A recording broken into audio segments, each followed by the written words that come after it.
LifeBridge. With great admiration and humility, I introduce to you today a remarkable woman who has chosen to share her deeply personal and inspiring story with us today. She has been diagnosed with a terminal illness, and yet she has found the strength within herself to embrace life, face adversity, and find meaning in every moment. Today, she will take us on a heartfelt journey, sharing her experiences, insights, and the lessons that she has learned along the way. Her story is a powerful reminder to us all that life, even in its most difficult moments, can be embraced with grace, positivity, and an unwavering determination to make every day count. I often remind her that she has jet fuel. Her story takes people to Jesus faster than I ever could. Please join me in welcoming a true inspiration and a beacon of hope, Susan Reyes.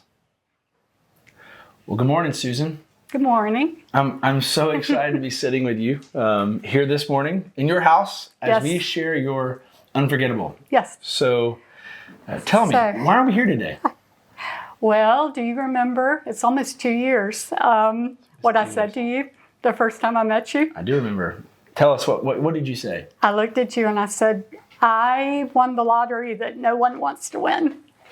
You won the lottery that nobody wants to win. Right. What did you win? I have been back then, July 1st, I was officially diagnosed with ALS at Mayo Clinic. Oh. And it's going to be 2 years in July that I was diagnosed. It took a year for them to figure it out. Wow. And that was a year of, I don't even know how to describe, darkness, all the above. But for some reason, God brought you into my life. Oh, wow. Actually, I think it's the other way around. Mm-hmm. I'm the lucky one. God brought you into my life. And I'm super grateful for the last 2 years. For those listening, both in person and online this morning, I'm going to ask some questions that might seem dumb for our time together, but for them to understand. Can you tell me what ALS is? Oh, so ALS, the best way is to describe it is the Lou Gehrig's disease that everyone knows. It is gradually destroying my muscles, and eventually, I'm losing my hands right now. I've lost a lot. My legs. I'll eventually lose everything. It'll go into my lungs and breathing, but until then, I'm going to fight as long as I can. Yeah. Yes, you are. Mm-hmm. You have fought well for the past 2 years, and that's why we're sitting here this morning. Right. Because your story is truly unforgettable. Right. And so I think what's best this morning is maybe let's go back to the beginning and talk about, what it was like receiving this kind of news. Right. How did you feel? You said dark. Maybe process that. So it took a year for the doctors here in Savannah to figure out what was wrong. During that time, I knew something was terribly wrong. I kept telling them. I even looked at doctors and said, I have ALS. And they told me, no, you don't, because I didn't fit the demographics. It's usually men older. Wow. The day I was diagnosed in Savannah was June 9th. And my mother and I were sitting in the doctor's office. And he did a final test. And he turned around and said, you have ALS. And that feeling, it took over. Yeah. My biggest fear was I can't leave my boys. Yeah. So anyway, but we got through it. We immediately started the ball rolling and said, no, we're going for the big guns. So we went to Mayo. And on July 1st, I was officially diagnosed with Mayo. And since then, I've been going to ALS clinic and working with them, and I have a phenomenal team there. Sure do. I have a phenomenal team. I actually have an angel from one of my nurses that was her mother's, and she gave it to me and said, someone will always be watching over you, don't worry. Wow. And so the first thought you said was that, you didn't want to leave your boys. Tell us a little about your family. So I'm married, and I've been married for 27 years. I have 2 boys, Joseph, who's 24, and Michael just turned 21. You sure did. Yes, and that was a milestone. And I have Bailey, who's roaming around here somewhere, and then my grand dog Boone. That's right. And Bailey has 4 legs also, so you might see her roaming around. she'll be roaming around. She's my protector when I'm at home. Anyway, I'm taking lots of deep breaths, and I have my oils if I need to. That's another one of my things. I use mindset and oils to try to keep it going. Anyway, my biggest fear, like I said, was I can't leave my boys. That's right. They need me. Yeah. And we're getting through it. That's right. It's day to day still. Well, that's a great thing. So we talked about in the very beginning about sometimes when we face obstacles, we play the what if game, and we start thinking months, years down the road, and we lose the ability to be present. What has being present along this journey taught you? What are some things you've seen happen as you've kind of stayed here? Well, at first, I guess I should go back to it first. Yeah. At first, I was in denial, and I kept it hidden. I tell people that I did the little white lie. I never told people I had ALS. I told them I had back problems that were affecting my walking and all, which is true. So because I just was not ready to face it, and telling someone was living it over every single time. Yeah. Every single time I told someone, I relived that day of being told I had it. Yeah. I've gotten past that now. God is giving me the strength to do this today, which is a milestone in my world. Yeah. I think, let's see, my trusty phone, one of my verses, and I'm going to read it perfectly so I don't mess up. Okay. One of my verses that I always go to, John 13:7. Jesus replied, "You do not realize now what I am doing, but later you will understand." That's been the go-to. He's doing something, and I'm seeing it more and more. Remember, at first, I was like, I'm not helping anyone or doing anything. And you would always tell me, yes, you are. Yeah. You have jet fuel. Yes, I do. And I'm seeing it more and more every day. Yeah, so from the very first meeting, I feel like God kind of gave me an analogy for Susan that based upon her condition, that she would be able to go places that most people don't go. She'd be able to meet people that most people won't meet. And in so doing, when she chose to share her story, her faith, her courage, her humility would allow her to take people further than they'd ever realize. In fact, many people have found Jesus because of Susan's story. But I remember in the very beginning, we were very careful with our story because we didn't want it to get abused or used inappropriately. Right. So what's it been like? Let's go back to the beginning. Every once in a while, you'd have this feeling that it was time to tell someone. What was that like? That was interesting. And there again, I think God did that. He gave me a new sense as I lose some of the other ones. And I could talk to somebody, and within a minute, I would know if it was someone I needed to trust or not trust.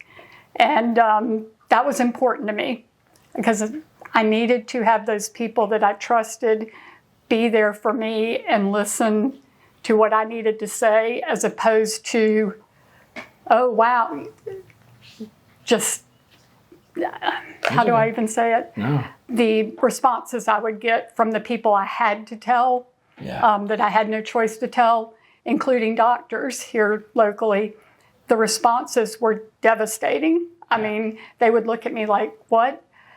People do not know how to talk to someone who they know is dying. Yeah.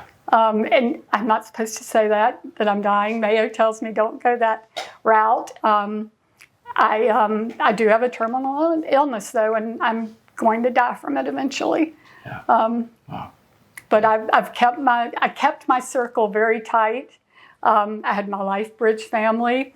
I had a trainer at the gym that I worked with. I had my Mayo team, which is phenomenal. We can talk about this more later. I have my Fab Four, which are 3 of my dearest friends, and they are at my beck and call. Yeah. And Jackie and Tim Murray. Jackie's the one that actually brought me to meet you. That's right. And then Then I have the gang, which Yeah. I'm sure we'll talk about. We're going to talk about all these people. Yes. And I guess the best thing I guess I could say, one of my friends wrote this, one of the Fab Four, and I'll read it to you real quickly. As she's looking for this, her Fab Four are some of the best friends that literally have walked with her. And so in just a few moments, we're going to talk about community. But listen to what someone wrote for her. So this is, and I'm not going to cry. It's okay. I will for you. Don't Okay, worry. all right. So let me tell you a story about one of my very best friends. She says she won the lottery, but she really didn't. She can be funny and sarcastic. She has one of those Voldemort, I'm not a Harry Potter fan. Harry Potter fan, diseases that nobody wants to talk about. But the transformation in her during her illness is amazing. And even more amazing is how she is transforming lives of those around her. I see young men turning toward Christ. I see her fighting with every single breath, working to understand why me, not being bitter though. I see her sons becoming the men that God wants them to be and showing what they shouldn't be. I can see her examining her life and realizing what is important and true. And now she has the ability to really appreciate all the blessings that have come her way. I'm so proud of her. Yeah. I think on your journey, what's been so amazing is that it could have been very easy for you to get bitter, to be angry, to be upset, because in the unforgettable, there's always an obstacle that faces us. And the unforgettable always lies just beyond the obstacle. But your obstacle is not one that you chose. It's one that you would get rid of as quick as you could if you had the opportunity to. Yes. It's completely out of your control. But you've handled it with such grace. And we said this morning, dignity. But community has been a massive influence on your ability to walk through this. Let's talk about your community. Let's specifically talk about the Fab Four and your gang. We'll start with Fab Four first. So tell me a little bit about you. Have four friends. Fab Four. There's four of us. Yep. Yes. So three of my friends. Angie, my nurse, as we call her. Katie and Crawford. And we met when Joseph was in pre-kindergarten. Their boys were in there with him. And we have remained friends through the years, through the good and the bad, and all the. And I will say it was hard to tell them. It was very hard. I kept it from them for about a month after I found out. I kept it from a lot of people I waited about a month because I was in total denial. Yeah. And as Katie said, she's gone into hiding. She's not answering. I wouldn't answer phone calls and that sort of thing. But when I finally told them, I was so glad I did because they have been here nonstop. I know I can call them for anything. In fact, Angie and I have a bond that's even stronger than I ever thought we could create since this has happened. She gave me a theme song, Ann Wilson, Strong. Yeah. She says that's your theme song. Yeah. Crawford and I do a daily devotional, and she says I couldn't imagine not doing this every day with you. Yeah.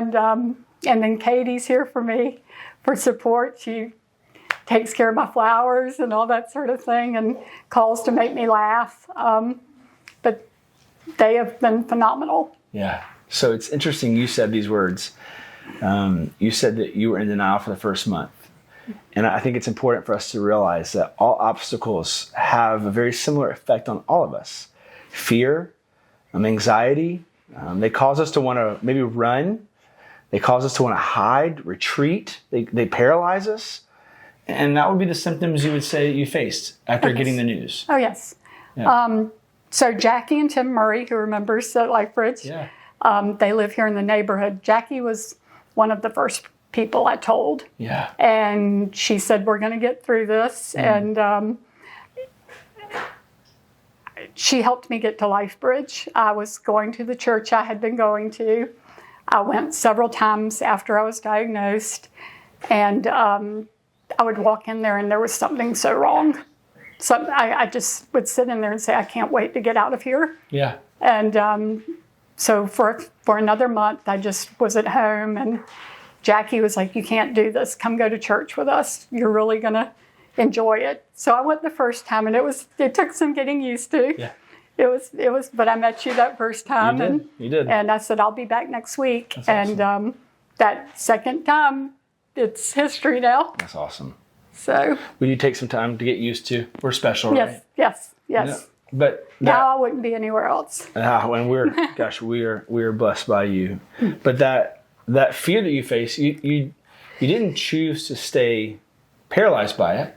Right. That obstacle of I'm going to keep this and stay in denial. You didn't. You chose to involve community. Mm-hmm. You surrounded yourself with a group of people that were for you. Mm-hmm. Let's talk about what that has meant to you, your 4 friends, and then even we'll introduce now to the conversation the gang. So who is the gang? So the gang are a group of my 2 boys and a group of their friends who have grown up with me in this house. I jokingly say Cullen is my 3rd son, one of them. They're all my sons. That's right. Owen and Philip and Grant. A whole crew. There's a crew, the gang. The gang. And we have an ongoing text, and we just text anything and everything to each other. And they have been phenomenal. Yeah. Yeah. It's okay. Yeah. Telling them was terrible. Yeah. Yeah. Yeah. But they are all up to that. No, okay, taking a deep breath. You're good. Hey, you're doing good. My mindset, I learned. They come by and visit. They come to church. Yeah, they do. They bring me dinner. They bring me lunch. They just text to see how I'm doing. And that's part of what you said. The fear that I had was I'm going to lose all of this. But what I'm gaining is God is showing them something, and they're all learning from it. Yeah. It's amazing. Joseph's been baptized. Yeah. Michael, I think, will be right behind him eventually. He's going to church at college and all, which is great. Owen sends me some of the most meaningful text all the time. Yeah. But it's, yeah. So in this journey, Susan has literally had this group of guys who she has been a second mom to. And I've gotten to witness it firsthand, to see her be vulnerable, share her story. I've gotten to see these boys respond, but then I've gotten to see her lead them and love them in a way that she wouldn't have been able to if it weren't through what you're going through. So let's talk about that first Christmas. Oh, yes. Everything goes back to Christmas for me. We should have put the Christmas tree up for this. We should have, yes.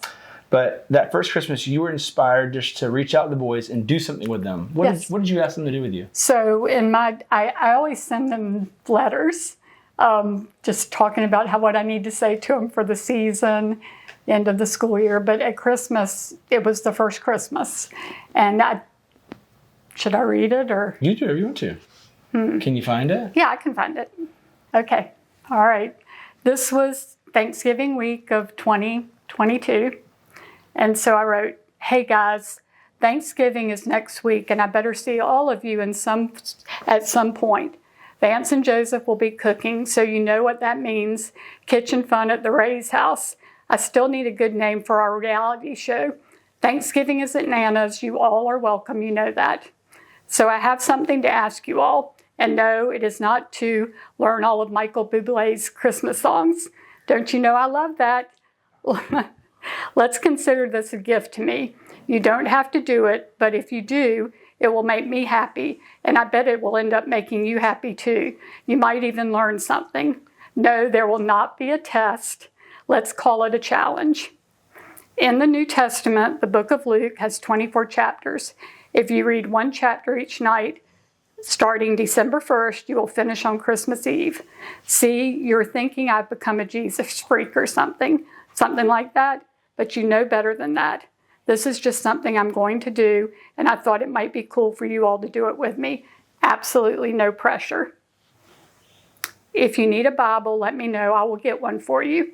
I also wanted to let you all know that I've found a new church, LifeBridge. If any of you want to come to the service with me, let me know. It is a really great place.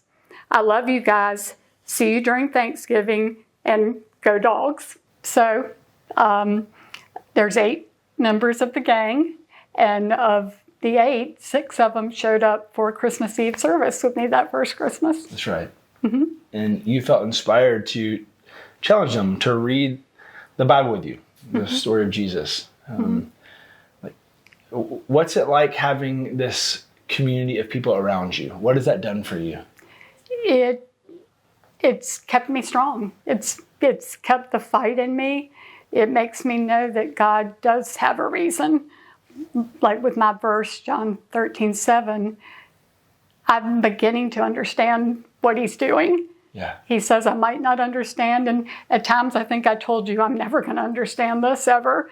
But I believe he's working through me to get to some of these people. Yeah. And they've, in return, have kept me strong and given me a reason to fight. Yeah. Yeah. How has your view changed over the past 2 years, from the beginning of the diagnosis to the fear to some of the denial to like seeing God move? Like, what's it been like seeing this change? I have some more words. Okay, so yes. In the very beginning, as we were walking through diagnosis and we were actually looking through scripture, reading John together, there were moments in time where you would say something like, I've never done this before. Okay, so like this journey has taken you from maybe knowing about Jesus to like knowing Jesus. So like, how have you seen like Jesus show up in this kind of journey as you've walked? Okay, so now I know where you're coming from. So growing up in the Methodist church, I went to church. My boys went to church. We were all baptized. I want to say it was like when you would go, I did the routine. Yeah. I believe in God. I believe in Jesus. When this happened, and as I've progressed, I truly believe in God and Jesus. Yeah. I keep going to my phone, it's okay, but I write notes to myself, and this one I just wrote to Crawford. We do in one of our Bible devotions, and it might kind of. So, this is what I wrote in response to one of ours. I believe that I did not truly hear God until recently. I was raised going to church, and I raised my boys in the church. It was all part of life. It has been since my illness that I truly look to God for support and strength. We all are on a different time frame when it comes to God. I'm thankful that I've heard his call, though. He is there for me, and he definitely has a plan. I've got to stick around to get that plan finished. That's right. Wow. So your ability to walk with this diagnosis, trust God, listen to him, has taken you places, introduced you to people, have conversations. Oh, yes. That have revealed to you, like, man, okay, God, you are doing something. Are there any other people that you've met on this journey that you could think of? Gosh. Man, like this is... Wow. So my team at Mayo is phenomenal. Yeah. But there's one person in particular, Nurse Colette. She's actually my research technician. She and I are, as she jokes, sisters from another mother. That's right. And I never would have met her. She tells me constantly, I see something in you that I haven't seen in any of the other patients. Yeah. And just hearing that from her, meeting people at Mayo has been interesting. I think I joked with you one time about, it was at the very beginning, Mayo has a 5-star restaurant in their main building. And it had been a long day. Clinic usually lasts 8 hours. And I was exhausted, tired, frustrated. So Vance and I went to find something to eat, and they sent us to this restaurant. Yeah. And there was a bar there, so we sat up at the bar because no one was in the restaurant yet. Anyway, the bartender comes over and he says, "Hey, are you a patient here?" And I said, "Yes, I am." Yeah. And he said, "Well, I am too. My name's Dwayne." And we did the formalities and kind of talking. And he said to me, "I'm a patient too. This is a phenomenal place. I've had cancer and I'm in remission now." And he said, "What about you?" And I said, "I think I trumped you on it. I've got ALS." And he just looked at me for a minute and he said, "Wow." And he goes, "You know what though? You're here and you're going to make it." And just little things like that. Another one, I'm trying to think, the restaurant I walked into and a disabled person was coming out. And Vance was helping me in, and I happened to be on the rollator at the time. That was with one of my broken feet episodes, foot episodes. As we rolled in, he looked at me for a minute, and he walked out, and then he came back, and he said, how did I tell you he said it? Oh, gosh. Oh. He said, "You've got this. You are phenomenal." Wow. And just... What about your candle guy? Oh, Max, a Yankee Candle. So Yankee Candle is my happy place, as I call it. Susan loves candles. And so Max was one of the first people I told. I went in there shortly after the June diagnosis, and I was just strolling around and smelling candles. And he came up and he said, "What's going on?" And I said, "It's not good." And he's like, "What do you mean it's not good?" And I said, "I've gotten some really bad news."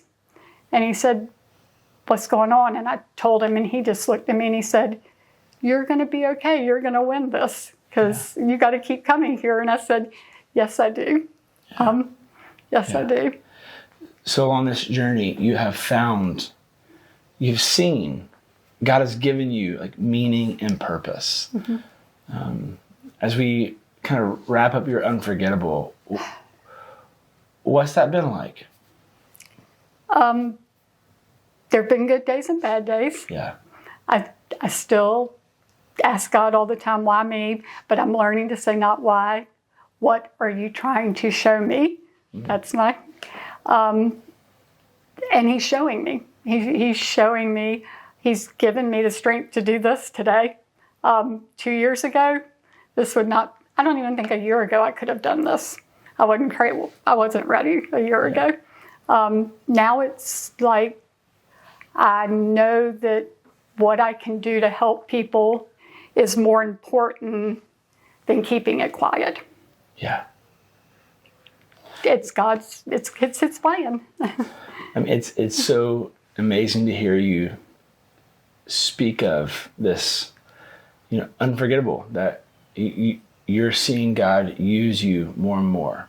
And maybe the unforgettable that we've talked about this whole time is, instead of asking God why or why me, God, what are you trying to teach me? Right. And every time you've asked that question, every time you've allowed him to show you something, you've trusted him, and it's taking you to a person or a family or into a conversation that's changed someone's life. Mm-hmm. What would you like to say to anyone listening today? Anything you would like to say? Oh, wow. And that's a big question, so you don't. First, here I go to my trusty phone. Chris will tell you that when we talk, my phone I have all kinds of things. Susan writes a lot. I love it. But this was sent to me by one of my friends. And they'll start what I want to say. On particularly rough days when I'm sure I can't possibly endure, I like to remind myself that my track record for getting through bad days is so far 100%. That's pretty good. It's amazing. God is there, and he's going to be there. When I ask for healing, I don't think the healing will necessarily be the physical, The healing's going to be when I'm there with him. Yeah. And until then, he and I are going to work together. Yeah. I remind Susan often that physically she may not be as strong as she wants to be. Right. But spiritually, man, she is stronger than ever. And for those listening, for those watching, may her story be an inspiration to you. May you look to her and see that, man, Jesus has been this good to her. He can be that good to you. He is what provides her strength and her hope. This is why her story is truly unforgettable.